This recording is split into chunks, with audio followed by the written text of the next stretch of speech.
Hong Kong. The weather's not that great. It was supposed to be sunny, but alas. But today I'm gonna be doing a little photo walk challenge because lately my film photos have been coming out pretty ass, and I'm not too sure why with my new camera. So today I'm gonna be going around and taking more photos, and hopefully some of it turns out okay, and maybe at the end I'll look over it and we'll try to learn from our mistakes because it's a learning process. Hello, it is editor Eunice in the future, and I come with some unfortunate news. So I got my film back and it's been double exposed. I have no idea how it happened, but I guess my roll of film, it was still rolled out, so I used it again. And so now it's like photos from this photo walk and some photos that I took in New York and Pittsburgh.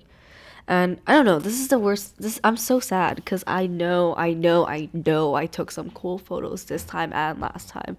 So now this video is just gonna be a commentary of my photo walk as I use my amateur opinions to talk about the double exposures and just the photos I took in general. For this photo, I was just trying to get a photo of this guy sitting by a ledge outside his shop, but here I got this double exposed photo of a family that I took in New York. It's nothing special because it doesn't really match well together.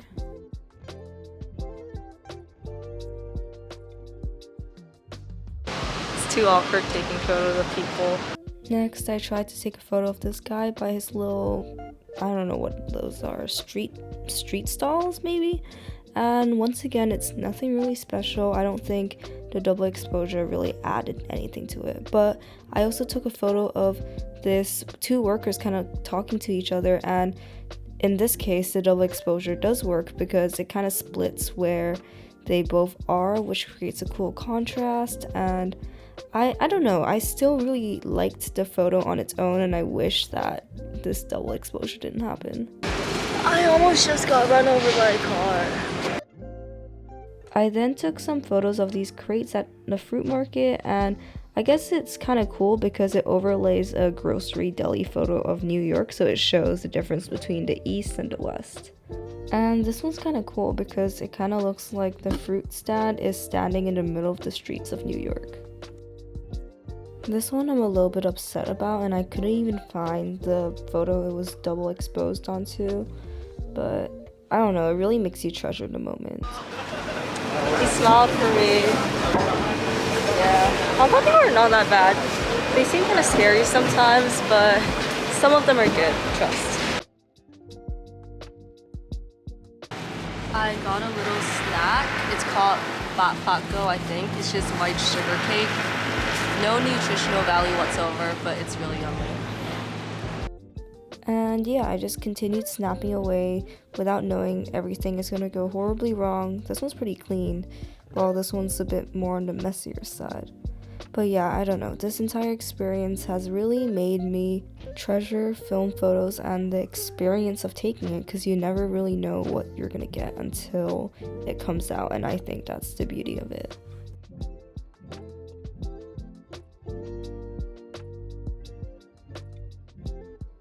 This next one is actually my favorite oopsies photo because I think it works really well. The photos actually blend together pretty well, and I think it just gives each other more texture. Like the lantern now has this beautiful branch texture, and the people don't really overlap on each other. As you can see, you can clearly see this guy's face. I'm currently lining up to try Teriyaki. It's a local classic.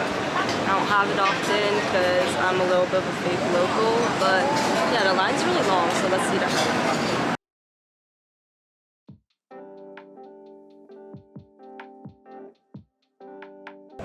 So I stumbled upon the Hong Kong Brand and Products Expo, and I think you have to pay to go in, so I'm just gonna see if I can get any avid shopper photos outside. It was pretty interesting though, like they're selling like rice cookers and scales and all that kind of stuff, so So I did end up going in because admissions was only 8 Hong Kong dollars, and I got some photos that were double exposed and some that weren't. This one was kind of cool because it's half taken at a candy shop in Pittsburgh and the other half is in this food store, and you can see on the right it's clearly selling food, so it kind of looks like it's selling this soda little shelf. And finally, here are my shots that were free from the wrath of my silly mistakes. I'm like the youngest person here because everyone here is over the age of like 40 buying a rice cooker. Okay, I'm near the film store now and I have a few frames left. So I want to try use it up and I'll use it to practice zone focusing. You know, like when you set this focus ahead of time and you kind of just go really sneakily, like where you go really sneakily and you just go like yeah, I'm gonna try that.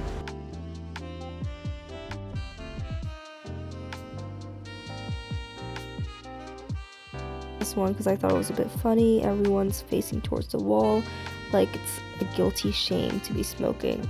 And my very final shot, I kind of like it because I really caught an action in the moment, but I really need to improve upon my sniping skills, if you know what I mean.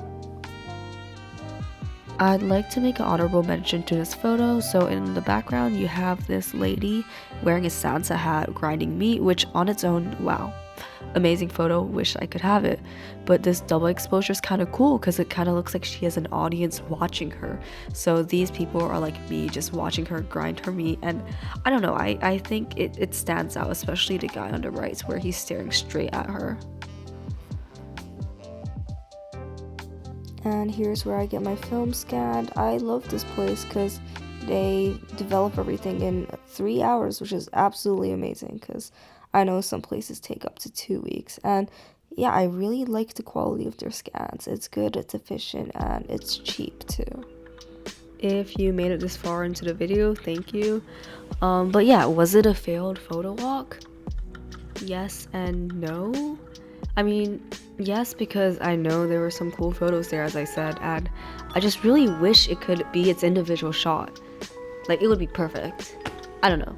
But no, because, you know, it created some really cool, interesting effects, and in a way it was experimental, and it kind of let me learn a little bit more about double exposures, because upon closer inspections, I can see what becomes more obvious and what doesn't. So when I want to do it intentionally, I'll have a better idea of how to do it. But this whole experience, like, it just shows why I love film. It's just so cool. It's a high risk, high reward thing. I know that's a really cliche thing to say, but this is a prime example of high risk, high reward, because there's just some really unique shots in there that no one can ever recreate, because even if they go to the same locations, they're not going to be in the same 2 locations, and the photos are not just going to match like that. And it's just so unique. And I also did not get this unfortunate but fortunate surprise until after I got my film developed, and that process just takes time. And yeah, it just shows you the value of time and patience and just spontaneity. You guys didn't ask, but I have this really stupid tattoo on my back which says serendipity, and I definitely think this is a little bit of a serendipitous moment. So yeah, my tattoo came true. Thank you.